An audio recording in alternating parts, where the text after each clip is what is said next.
I told you, this thing is bigger than Nino Brown, and I got a list of proof. Order. If I'm going down, Order in I'm the taking a court. whole lot of I people said with me. order in the court. Nino Brown Boxing, I'm back in the building. Shout out to the LDBC. Don't forget to hit that like button and subscribe. All right, guys, so we all know official news came out in the WBC convention that the rematch for Tony Harris and Jermell Charlo for that 154-pound WBC title will be held on December 21st in Ontario, California. And my understanding that this is the PBC's last card of 2019. Now, a lot of people know how I feel when it comes to this fight. 154 pounds is my favorite division. People feel it seem that I have some type of hatred for the Charlos, and I honestly don't understand why. Just to give a quick breakdown of my overall perspective when it comes to the Charlos, it's simple. All I want is for the same energy that's applied to one brother to be applied to the next brother. It's really that simple for me. Yeah, it's literally really that simple. And I know, like, when it comes to Charlos amongst the brothers, I'm not talking about the other folks outside of that. It's a big popularity contest, and whoever the favorite is, they get the benefit of the doubt. Now, with that being said, in this rematch, I really feel that the same thing will happen, but it will be more convincing. And the only reason I say that is, in boxing, it's nothing absurd than a guy that had higher potential to lose to a particular style and lose to that particular style more than once. And I feel like that's definitely the case when it comes to Tony Harrison and Jermell Charlo. A lot of the brothers out there feel that Jermell is going to go in here and stop Tony Harrison. I just don't see it. I understand that from a physical perspective, Jermell Charlo has the physical abilities to stop Tony Harrison. But from a skill set and the type of fighter that Tony Harrison is versus the type of fighter that Jermell Charlo is, Jermell Charlo is not the type of fighter that wears you down, that causes you extreme fatigue, and then imposes his will on you later in the fight, which ultimately causes you to be stopped. That's not what Jermell Charlo is.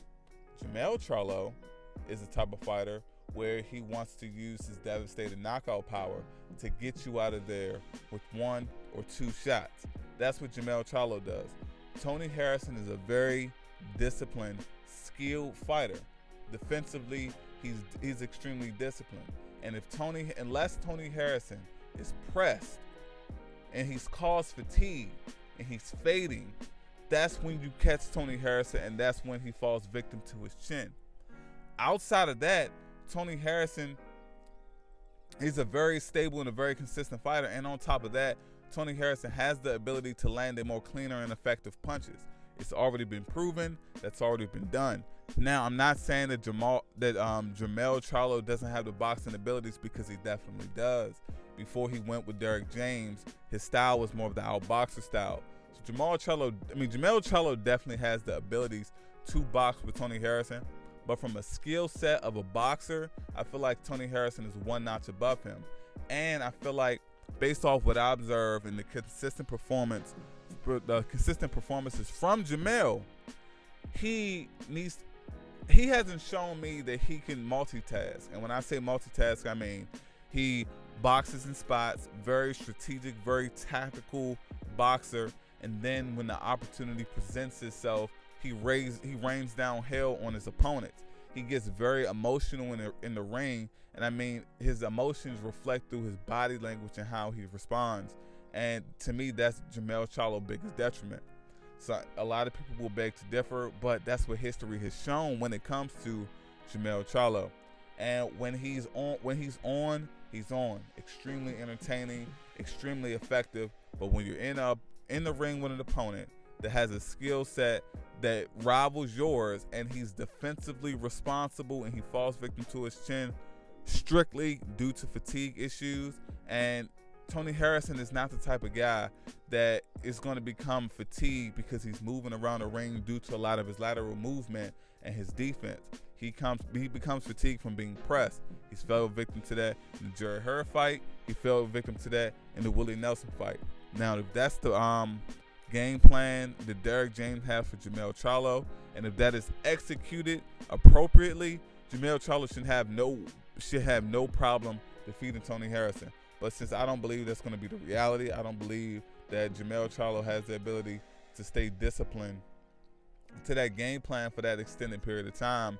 That's why I feel throughout the rounds, Tony Harrison will land the cleaner, more effective, and the clear landed punches.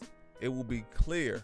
It will not be any room for interpretation. You will see Jermell Charlo head pop back.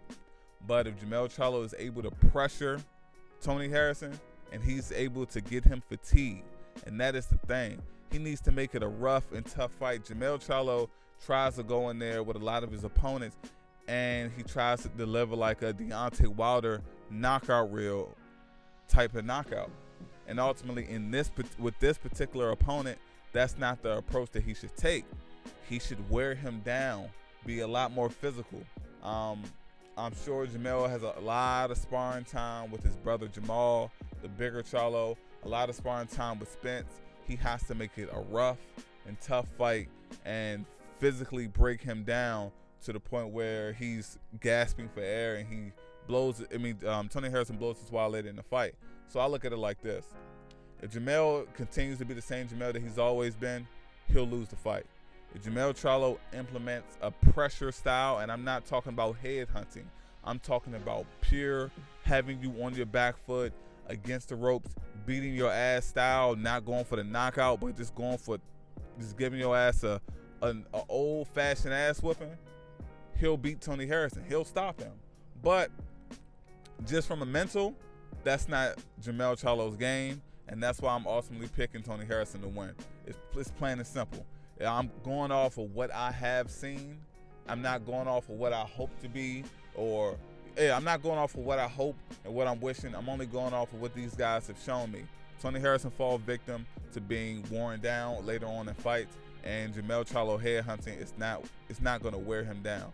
It's really that simple. It's Nino Brown Boxing. Shout out to the LDBC, and I'm out.